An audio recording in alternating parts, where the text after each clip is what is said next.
What is up guys, it's me Jose Moto, ang inyong laagan nga vlogger. For today's video mga higala no, na amin nakita sa Facebook which is ang kaning sa kabukid sa Indahag, Cagayan de Oro City.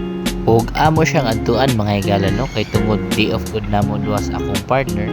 So sa walay paglangan mga higala no, nakaabot na mi diri. Katong mga wala nakatuod mga higala no, ang iyang landmark na ani siya sa may sitio Kamakawan relocation mga higala. Sa pagsulod pa lang nimo mga higala no, muna ni ang imong makita.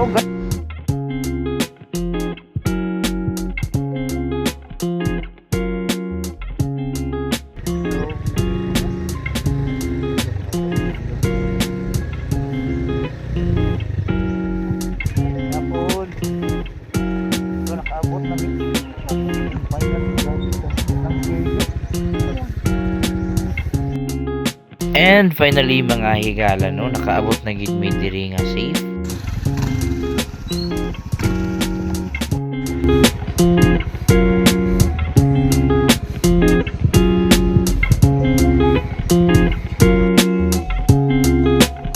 Higala no, nice kay diri ang area. Gawas sa Mingaw. Dayon na po siya luag nga parking no, pwede dia. Yan na siya ay akong parking.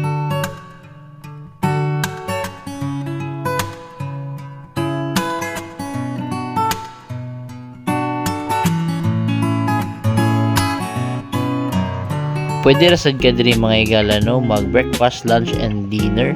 Gawas sa lamian na ilang mga pagkaon barato ra sad gid mga higala no.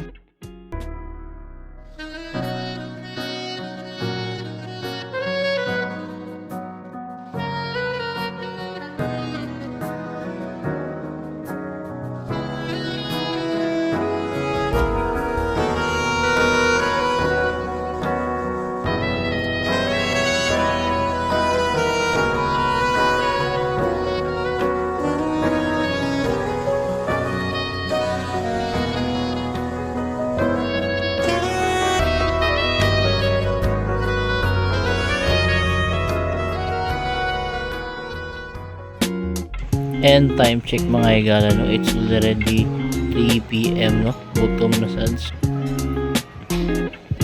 Pag human na mag-order mga higala no, while waiting, chika-chika sa meat. And finally na namong food mga higala no. Apil na sad ang salad nga mong napalit. Ako'y nabantayan dayon mga higala no. Kaning dako kay nila nga emperador. It cost 5,000 daw kuno mga higala. Kung isa ka sa mga wala pa nakalaag diri mga higala, diri rin siya located sa Indahag, sitio Kamakawan mga higala no, diri sa Cagayan de Oro City. Muna yung landmark mga higala no, pasulod no, sa sitio Kamakawan relocation. Higala no, nice kayo diri sa may pabukid sa Indahag. Very affordable ra ilang pagkaon ug nice kayo ang view. Magbayad lang kasi mong 30 pesos nga entrance fee o wala sila pangayon sa foods and drinks nga for beach no, so pwede rin magdala diri din, pwede rin mag-overnight diri mga higala no, og mag-camping. So dili na natapos among vlog. So thank you, see you on my next vlog mga higala, bye bye.